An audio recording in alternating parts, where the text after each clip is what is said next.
यहाँ पर ये सारे लोग जितने भी बैठे हैं, ये सारे लोग बैठे हैं कन्हैया कुमार को इंसाफ दिलवाने के लिए।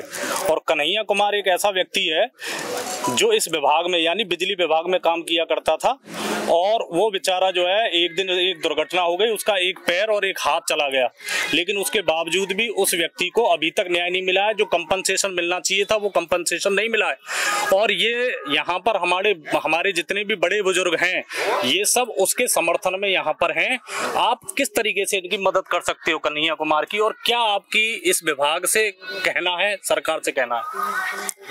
इसमें सबसे पहले मेरा ये अनुरोध है, ये जो घटना हुई थी आज, उस घटना को हो गए 3 मार्च की घटना है, शायद 6-7 महीने हो गए।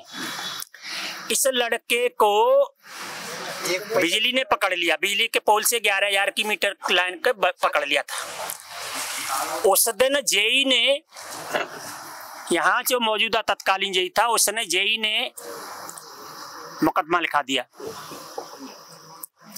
हमें आज तक ये पता नहीं है कि उस मुकदमे में क्या हुआ।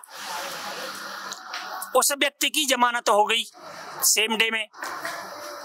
2 बार यहाँ धरना हुआ था इससे पूर्व में। उसी समय विधायक जी भी आए थे, हमारे लोकल विधायक, और भी जनप्रतिनिधि बहुत आए थे।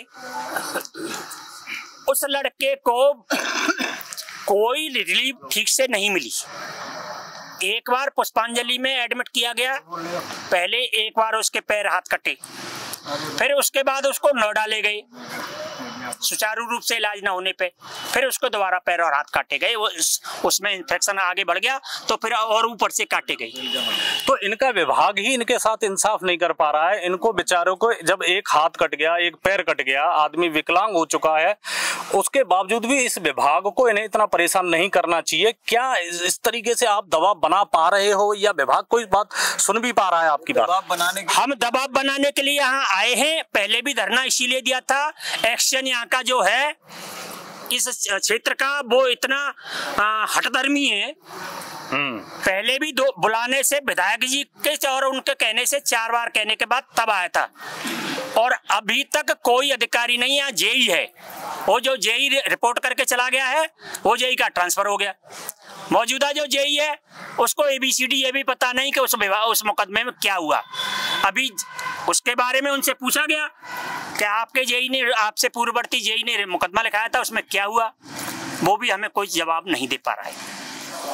और SDO एक्शन, कोई भी इस लड़के को 4 महीने, 3, साढ़े 3, 4 महीने एडमिट रहा। पुष्पांजलि में रहा, उससे पहले एक हॉस्पिटल में रहा, नोएडा एडमिट हुआ। कोई इसको देखने विभाग का कोई भी अधिकारी गया, सक्षम अधिकारी गया नहीं।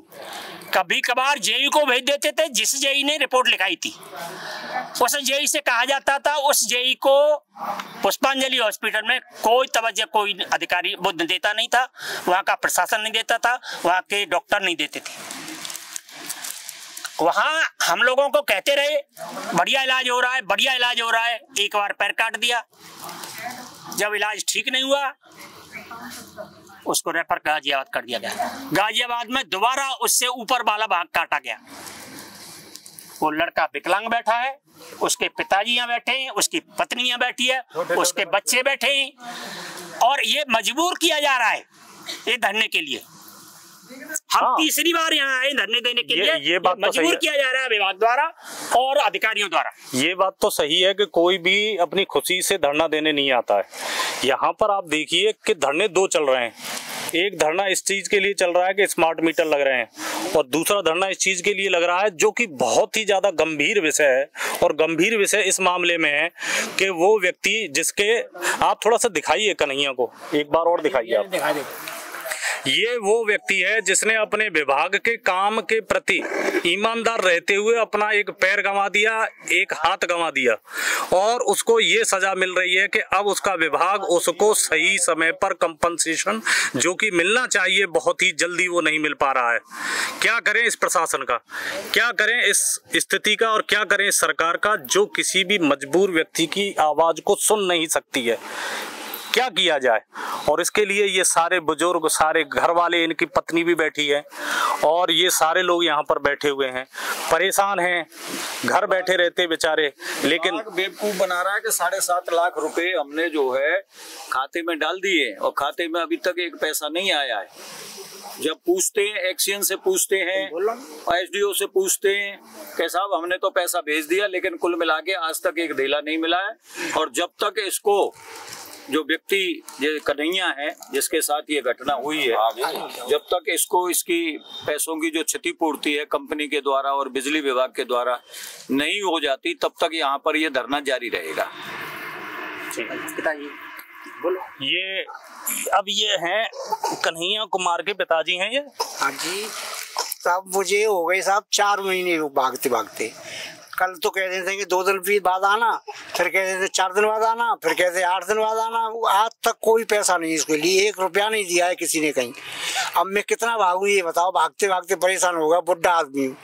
इनको तो कोई मालूम ही नहीं है, बहका देते हैं कि चले जाओ, आज कल चले जाओ, परसों चले जाओ। मैं कितना भागूं इनके पीछे, 4 महीने से भाग रहा हूँ इनके पीछे पीछे। न तो कोई काम हो रहा है, न कुछ इसके लिए सुविधा मिली। बताओ क्या करें, हम भागते भागते परेशान हैं साहब। और ये उनके साथ में कन्हैया कुमार के साथ हो रहा है जो कोई भीख नहीं मांग रहे हैं, अपना हक मांग रहे हैं।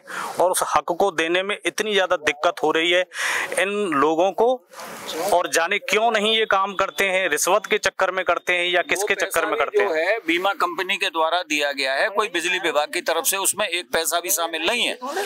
जो इन कर्मचारियों का, जो संविदा पर कर्मचारी हैं, इनको जो बीमा है इनका, बीमा कंपनी की तरफ से 7.5 लाख रुपया जो रिलीज हो चुका है, विभाग को दिया जा चुका है। इनका कहने का मतलब ये है कि वो पैसा जो ऑलरेडी रिलीज हो चुका है, उस पैसे को विभाग इनके खाते में ट्रांसफर नहीं कर रहा है। बताओ, इतनी छोटी सी बात जिसको ट्रांसफर करने में कितना समय लगता होगा। कुछ नहीं, ज्यादा से ज्यादा डिजिटल जमाना है और 1 क्लिक के उस पर जो है पैसा ट्रांसफर मुझे लगता है पूरा 1 दिन भी नहीं लगेगा, 1 मिनट का 100 पैसा लगेगा।